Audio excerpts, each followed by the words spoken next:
സംസ്ഥാനത്തെ വന്യജീവി ആക്രമണങ്ങളെ ചെറുക്കുന്നതിനായി പ്രൈമറി റെസ്പോൺസ് ടീമുകളെ സജ്ജമാക്കാൻ തീരുമാനം. റാപ്പിഡ് റെസ്പോൺസ് ടീമുകൾക്ക് ആധുനിക ഉപകരണങ്ങൾ ലഭ്യമാക്കും.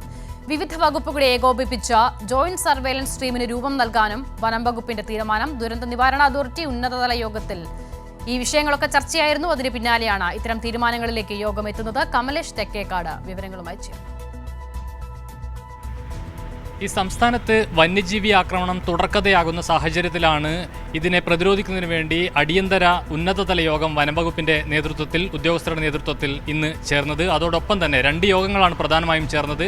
വനംവകുപ്പ് ഉദ്യോഗസ്ഥരുടെ അല്ലെങ്കിൽ വിവിധ വിഭാഗം മേധാവിമാരുടെ യോഗത്തിനൊപ്പം തന്നെ ദുരന്ത നിവാരണ അതോറിറ്റിയുടെ യോഗവും ചേർന്നു. ഇതിലും ഏറ്റവും പ്രധാനമായും ചർച്ച ചെയ്തത് വയനാട്ടിലെ വന്യജീവി സംഘർഷങ്ങൾ തന്നെയാണ്. അതോടൊപ്പം വളരെ നിർണായകമായ പ്രധാനപ്പെട്ട ചില തീരുമാനങ്ങളാണ് ഇതുമായി ബന്ധപ്പെട്ട് എടുത്തിട്ടുള്ളത്. ഈ വനംവകുപ്പ് മേധാവിമാരുടെ യോഗത്തിൽ ഏറ്റവും പ്രധാനമായും ഈ വയനാടുമായി ബന്ധപ്പെട്ട് ഇവിടുത്തെ വന്യജീവി സംഘർഷം നിലനിൽക്കുന്ന മേഖലകളിൽ ഒരു പ്രൈമറി റെസ്പോൺസ് ടീമുകൾ ഈ നേരത്തെ തന്നെ ഇവർ പ്രവർത്തിക്കുന്നുണ്ട്. ഈ ഒരു ടീം പ്രവർത്തിക്കുന്നുണ്ട്. ഇവരുടെ പ്രവർത്തനം കൂടുതൽ കാര്യക്ഷമമാക്കാൻ ഇവരെ പെട്ടെന്നുള്ള വിഷയങ്ങളിൽ പെട്ടെന്ന് ഇടപെടാനുള്ള കഴിയുന്ന തരത്തിലേക്ക് ഇവരെ സജ്ജരാക്കാനുള്ളൊരു തീരുമാനമാണ് പ്രധാനമായും വന്നിട്ടുള്ളത്. മറ്റൊന്ന് ഈ റിയൽ ടൈം മോണിറ്ററിംഗ് സംവിധാനം, അതായത് ഈ ജനവാസ മേഖലയിൽ വന്യമൃഗങ്ങൾ എത്തുന്നത് കൃത്യമായി നിരീക്ഷിക്കുന്നതിന് വേണ്ടി റിയൽ ടൈം മോണിറ്ററിംഗ് സംവിധാനം ഏർപ്പെടുത്തുന്നു. അതോടൊപ്പം ഈ ജനവാസ മേഖലയ്ക്കരികിലുള്ള ഈ എസ്റ്റേറ്റുകളിൽ കാട് പിടിച്ച് കിടക്കുന്ന എസ്റ്റേറ്റുകൾ നിരവധിയായുണ്ട്. ഈ എസ്റ്റേറ്റിൻ്റെ മുതലാളിമാർക്ക് ഉടമകൾക്ക് ഈ കാട് വെട്ടിത്തെളിക്കാനുള്ള നിർദ്ദേശം നൽകുന്നു. അതോടൊപ്പം ഈ RRT സംഘത്തിന് അത്യാധുനിക ഉപകരണങ്ങളും സംവിധാനങ്ങളും ലഭ്യമാക്കും എന്നതടക്കമുള്ള നിരവധി വിഷയങ്ങളാണ് ഇന്ന് ഈ യോഗത്തിൽ തീരുമാനിച്ചിട്ടുള്ളത്. അതോടൊപ്പം തന്നെ ഈ ജില്ലാ ദുരന്ത നിവാരണ അതോറിറ്റിയുടെ ഈ യോഗത്തിലും നിർണായകമായ തീരുമാനങ്ങൾ ഉണ്ടായിട്ടുണ്ട്.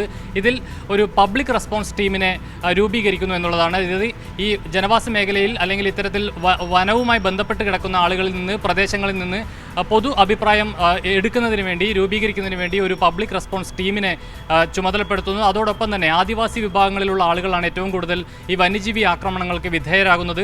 അതുകൊണ്ട് തന്നെ ഇവർക്ക് ഒരു സേഫ്റ്റി കിറ്റ് നൽകുന്നതടക്കം, അതായത് ഈ വന്യജീവി ആക്രമണങ്ങളെ പ്രതിരോധിക്കുന്നതിന് വേണ്ടി സേഫ്റ്റി കിറ്റ് നൽകുന്നതടക്കമുള്ള കാര്യങ്ങളിൽ ഒരു തീരുമാനം ഇന്നുണ്ടായിരിക്കുന്നു. അവർക്ക് സേഫ്റ്റി കിറ്റ് നൽകാനാണ് തീരുമാനിച്ചിരിക്കുന്നത്. അതോടൊപ്പം ഇത്തരം വിഷയങ്ങളെല്ലാം കൈകാര്യം ചെയ്യുന്നതിന് വേണ്ടി 10 മിഷനുകളും ഇന്നത്തെ യോഗത്തിൽ രൂപീകരിച്ചിട്ടുണ്ട്. ഇനി മുതൽ വളരെ മികച്ച നിലയിൽ തന്നെ ഈ വന്യജീവി ആക്രമണങ്ങളെ പ്രതിരോധിക്കുന്നതിനാവശ്യമായ ഇടപെടലുകൾ വനം വന്യജീവി വകുപ്പിൻ്റെ ഭാഗത്തു നിന്നും അതുപോലെ തന്നെ ദുരന്ത നിവാരണ അതോറിറ്റിയുടെ ഭാഗത്തു നിന്നും ഉണ്ടാക്കും എന്നുള്ള ഒരു ഉറപ്പ് കൂടിയാണ് ഇന്നത്തെ യോഗത്തിൽ ഉണ്ടായിട്ടുള്ളത്. ശരി, കമലേഷ് തെക്കേക്കാട് വിവരങ്ങൾ പങ്കുവച്ചത്.